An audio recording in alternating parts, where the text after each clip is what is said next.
পুরোদমে ভারত পাকিস্তান নতুন যুদ্ধ শুরু হয়েছে। আর এরই মাঝে আমাদের হাতে এসেছে সবথেকে সর্বশেষ গুরুত্বপূর্ণ তাজা আপডেট সংবাদ। প্রথমেই জানাবো, পাকিস্তানের মুহুর্মুহুর ক্ষেপণাস্ত্র হামলায় কেঁপে উঠল নরেন্দ্র মোদীর ভারত। এবার পাল্টা হামলা শুরু করেছে পাকিস্তান। বৃহস্পতিবার রাতে পরপর বিস্ফোরণে কেঁপে উঠেছে ভারত। আখনুর সাম্বারের মতো জায়গায় বাজছে সাইরেন। আন্তর্জাতিক সীমান্ত অতিক্রম করে একাধিক রকেট উড়ে এসেছে ভারত সীমানায়। ভারতের আকাশ প্রতিরক্ষা ব্যবস্থাকে পাকিস্তানি হামলা প্রতিহত করতে সক্রিয় করা হয়েছে।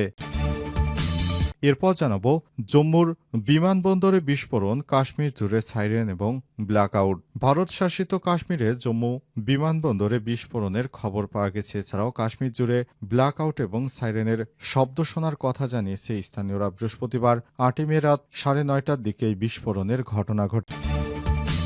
এদিকে সীমান্তে ৪০ থেকে ৫০ জন ভারতীয় সৈন্যকে হত্যা করা হয়েছে বলছে পাকিস্তান। বিতর্কিত কাশ্মীর অঞ্চলে ভারত ও পাকিস্তান শাসিত অঞ্চলে মধ্যবর্তী সীমান্তে ৪০ থেকে ৫০ জন ভারতীয় সৈন্যকে হত্যা করা হয়েছে বলে দাবি করেছে ইসলামাবাদ। আজ পাকিস্তানের তথ্যমন্ত্রী আতাউল্লাহ তারার জাতীয় পরিষদের আইন প্রণেতাদের উদ্দেশ্যে দেয়া ভাষণে এই দাবি করেন তিনি। এবারে জানাবো, পাকিস্তান আক্রমণ করলে পুরো বিশ্ব জানতে পারবে, ঘোষণার প্রয়োজন নেই বললেন পাকিস্তান সেনাবাহিনী।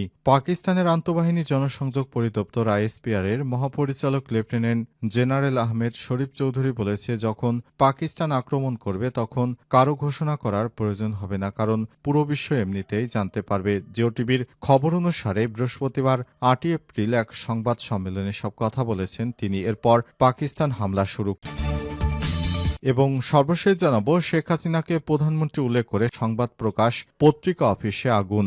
শেখ হাসিনাকে প্রধানমন্ত্রী উল্লেখ করে সংবাদ প্রকাশ করায় খুলনা থেকে প্রকাশিত দৈনিক দেশ সংযোগ পত্রিকার অগ্নিসংযোগ করেছে বিক্ষুব্ধ জনতা। সন্ধ্যা ৭টার দিকে নগরীর ছোট মির্জাপুর এলাকায় এই ঘটনা ঘটে। প্রিয় দর্শক, এতক্ষণ শুনছিলেন সংবাদ শিরোনাম, এবারে বিস্তারিত।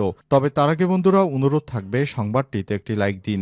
এই চ্যানেলে আপনি নতুন হয়ে থাকলে সংবাদটি দেখতে দেখতে চ্যানেলটি সাবস্ক্রাইব করে রাখুন। ভারত পাকিস্তান যুদ্ধে আপনি কোন দলকে সমর্থন করেন কমেন্ট করে বিশ্ববাসীকে জানিয়ে দিন।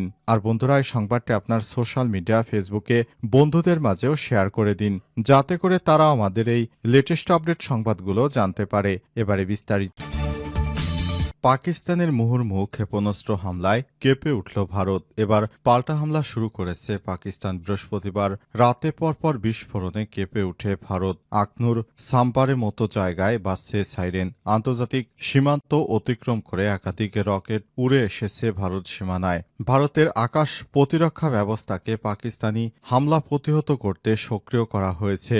ভারতীয় সংবাদ মাধ্যম আনন্দবাজার জানিয়েছে, বৃহস্পতিবার রাতে পাকিস্তানের মোট ৮টি ক্ষেপণাস্ত্র ভারত ধ্বংস করেছে। পাক হামলার নিশানায় ছিল মূলত জম্মু কাশ্মীরের বিমানবন্দর সাম্বা আর এস পুরা আরিনা সংলগ্ন এলাকা। খবরে বলা হয়েছে, আকাশ প্রতিরক্ষা ব্যবস্থা S-400 দিয়ে ক্ষেপণাস্ত্রগুলো আটকানো হয়েছে। পাশাপাশি জম্মু বিশ্ববিদ্যালয়ের সামনে থেকে দুটি পাকিস্তানি ড্রোন ভূপাতিত করা হয়েছে। জম্মু শহরে মোবাইল নেটওয়ার্ক বন্ধ করে দেওয়া হয়েছে। জম্মু বিমানবন্দর পাঠানকোটের বিমান বাহিনীর ঘাঁটিতে সাইরেন বাজছে। সাইরেনের শব্দ শোনা গেছে বারামুল্লা, কুপওয়ার মতো এলাকাতেও। এছাড়াও শহরের নানা প্রান্ত থেকে বিস্ফোরণের শব্দ শোনা গেছে। এছাড়াও শহরের নানা প্রান্তে এখনও পাঞ্জাবেও বিভিন্ন অংশে ব্ল্যাকআউট অর্থাৎ বিদ্যুৎ বন্ধ করে দেওয়া হয়েছে। আলো নিভিয়ে রেখেছে ভারত। পাঞ্জাবে হোশিয়ারপুরের ডেপুটি কমিশনার আশিকা জৈন জানিয়েছেন, ভারতীয় বিমান বাহিনীর নির্দেশে শহরে ব্ল্যাকআউট করা হয়েছে। প্রশাসন বলছে, পরবর্তী নির্দেশ না দেওয়া পর্যন্ত এই ব্ল্যাকআউট চলবে। পাকিস্তানের ভয়ে অমৃতসর এও ব্ল্যাকআউট করে রেখেছে ভারত। এর আগে বৃহস্পতিবার সন্ধ্যায় ভারতের ক্ষমতাসীন বিজেপি সরকার দাবি করেছে, পাকিস্তান সেনাবাহিনী তাদের পাঞ্জাব এবং গুজরাট, জম্মু কাশ্মীর সহ দেশের উত্তর ও পশ্চিম অঞ্চলে অন্তত ১৫টি শহরে সামরিক স্থাপনাকে লক্ষ্য করে ক্ষেপণাস্ত্র ছুড়েছে। হামলায় তাৎক্ষণিকভাবে হতাহত বা ক্ষয়ক্ষতির বিষয়ে নিশ্চিতভাবে কিছু জানা যায়নি। ভারতীয় সংবাদ মাধ্যম এনডিটিভি জানিয়েছে, প্রধানমন্ত্রী নরেন্দ্র মোদীর নেতৃত্বাধীন সরকার জানায়, পাকিস্তানের এই হামলার জবাবে ভারত পাল্টা আক্রমণে লাহোর একাধিক শহরে সামরিক স্থাপনায় হামলা চালিয়েছে। এর মধ্যে পাকিস্তানের আকাশ প্রতিরক্ষা ব্যবস্থাকেও বিশেষভাবে লক্ষ্য করা হয়েছে। জম্মু বিমানবন্দরে বিস্ফোরণ, কাশ্মীর জুড়ে সাইরেন এবং ব্ল্যাকআউট। ভারত শাসিত কাশ্মীরে জম্মু বিমানবন্দরে বিস্ফোরণের খবর পাওয়া গেছে। এছাড়াও কাশ্মীর জুড়ে ব্ল্যাকআউট এবং সাইরেনের শব্দ শোনার কথা জানিয়েছে স্থানীয়রা। বৃহস্পতিবার ৮ই মে রাত ৯:৩০টার দিকে বিস্ফোরণের ঘটনা ঘটে। জম্মু শহরের গুজ্জরনগর সেতুর কাছে এক প্রত্যক্ষদর্শী বিবিসিকে বলেছেন তিনি জম্মু বিমানবন্দরের কাছে ১৬টি বস্তু পড়ে থাকতে দেখেছেন। মঙ্গলবার রাত ১টার পর অপারেশন সিঁদুর নামে পাকিস্তানের পাঞ্জাব ও আজাদ কাশ্মীরের বিভিন্ন স্থাপনায় হামলা চালায় ভারত। ক্ষেপণাস্ত্র হামলা ও গুলিবর্ষণে নিহত হন ৩১ জন, এতে আহত হয়েছে আরও ৫৭ জন। অন্যদিকে ভারতীয় সেনাবাহিনী জানিয়েছে মঙ্গলবার রাতেই নিয়ন্ত্রণ রেখার কাছে এলওসিতে পাকিস্তানি সেনারা গোলাবর্ষণ করেছে। বার্তা সংস্থা এএপি উদ্ধৃত করে বিবিসি বলছে, কাশ্মীর জুড়ে ব্ল্যাকআউট চলছে, লোকজনকে দৌড়াদৌড়ি করতে দেখা গেছে। সাইরেনের শব্দ শোনার কথা জানিয়েছে স্থানীয়রা। ভারতীয় সেনাবাহিনীর একটি সূত্র বিবিসিকে জানিয়েছে জম্মুতে নিরাপত্তা ব্যবস্থা সক্রিয় করা হয়েছে। এছাড়াও শহর জুড়ে এয়ার সাইরেন বাজে। মুহুর্মুর হামলায় কেঁপে উঠেছে ভারতের বিভিন্ন জায়গায়। এসব জায়গায় রাতের বেলায় অন্ধকার থাকার কারণে এখনও ক্ষয়ক্ষতির পরিমাণ রাতে বোঝা না গেলেও এখন তা স্পষ্ট হচ্ছে। ক্ষয়ক্ষতির পরিমাণ এখন দেখা যাচ্ছে। এ অবস্থায় ভারত পাকিস্তানে হামলা করে একরকম ভয়ানক বিপদের মধ্যে পড়েছে। সীমান্তে ৪০ থেকে ৫০ জন ভারতীয় সৈন্যকে হত্যা করা হয়েছে বলছে পাকিস্তান। বিতর্কিত কাশ্মীর অঞ্চলে ভারত ও পাকিস্তান শাসিত অঞ্চলে মধ্যবর্তী সীমান্তে ৪০ থেকে ৫০ জন ভারতীয় সৈন্যকে হত্যা করা হয়েছে বলে দাবি করেছে ইসলামাবাদ। আজ পাকিস্তানের তথ্যমন্ত্রী আতাউল্লাহ তারার জাতীয় পরিষদ আইন প্রণেতাদের উদ্দেশ্যে দেয়া এক ভাষণেই দাবি করেছেন। তবে ভারত এ বিষয়ে এখনো কোনো মন্তব্য করেনি। আতাউল্লাহ তারার আরও বলেছেন, আমরা কার্যত সীমান্তে তাদের ভারতীয় সামরিক স্থাপনাগুলো গুড়িয়ে দিয়েছি। স্কাই নিউজের লাইভ প্রতিবেদন বলা হয়েছে, ভারত থেকে তাদের প্রতিবেদক নেভিল ল্যাজারুস বলেছেন, গত ২ দিন ধরে নিয়ন্ত্রণ রেখা জুড়ে খুব ভারী গোলাবর্ষণ হয়েছে, যা এখনও চলমান রয়েছে। এদিকে ভারতীয় পুলিশ জানিয়েছে পুঞ্চ জেলায় ভারী গোলাবর্ষণে ১৬ জন মারা গিয়েছে এবং এর মধ্যে ভারতীয় সৈন্য রয়েছে। এছাড়াও পাকিস্তান আরও বলছে তারা ইসরায়েলে নির্মিত ২৫টি ভারতীয় ড্রোন ভূপাতিত করেছে। ভারত বলেছে তারা ১৫টি ক্ষেপণাস্ত্র ভূপাতিত করেছে।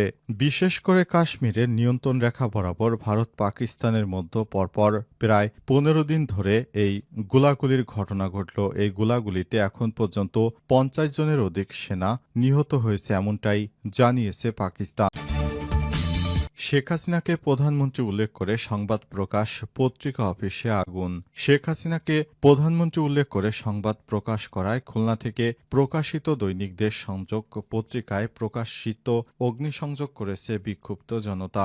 বৃহস্পতিবার ৮ই মে সন্ধ্যা ৭টার দিকে নগরীর ছোট মির্জাপুর এলাকায় এই ঘটনা ঘটে। পত্রিকাটির সম্পাদক মুন্সী মাহবুব আলম সোহাগ, খুলনা মহানগর আওয়ামী লীগের দপ্তর সম্পাদক, তিনি দাবি করেন ভুলক্রমে এটি হয়েছে। প্রত্যক্ষদর্শী ও স্থানীয় বাসিন্দারা জানিয়েছেন মাগরিবের নামাজের কিছু সময় পর ৪০ থেকে ৫০ জনের একটি দল এসে অফিসের শাটারের তালা ভেঙে computer, table show, chair show, অন্যান্য মালামাল রাস্তায় বের করে ভাঙচুর এবং আগুন দিয়ে পুড়িয়ে দিয়েছে। পরে পাশের বাসিন্দারা এসে আগুন নিয়ন্ত্রণে আনে। খবর পেয়ে পুলিশ ও সাংবাদিকরা ঘটনাস্থল পরিদর্শন করেছেন। খুলনা মহানগর পুলিশ কেএমপি কোতোয়ালি থানার ওসি হাওলাদার সানোয়ার হোসেন মাসুম বলেছেন, খবর পেয়ে ঘটনাস্থলে পুলিশ পাঠানো হয়েছে। কে বা কারা আগুন ধরিয়েছে তা জানা যায়নি। বৃহস্পতিবার দৈনিক দেশ সংযোগ পত্রিকার প্রথম পৃষ্ঠায় একজন আওয়ামী লীগ নেতার মৃত্যুর খবর প্রকাশ করা হয়। কাজী এনায়েতের মৃত্যুতে প্রধানমন্ত্রী শেখ হাসিনা সহ আওয়ামী লীগের শোক শিরোনামে প্রকাশিত সংবাদে শেখ হাসিনাকে প্রধানমন্ত্রী এবং খুলনার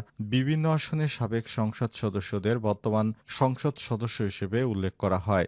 বিষয়টি নিয়ে সামাজিক যোগাযোগ মাধ্যমে ক্ষোভ প্রকাশ করেছে অনেকেই।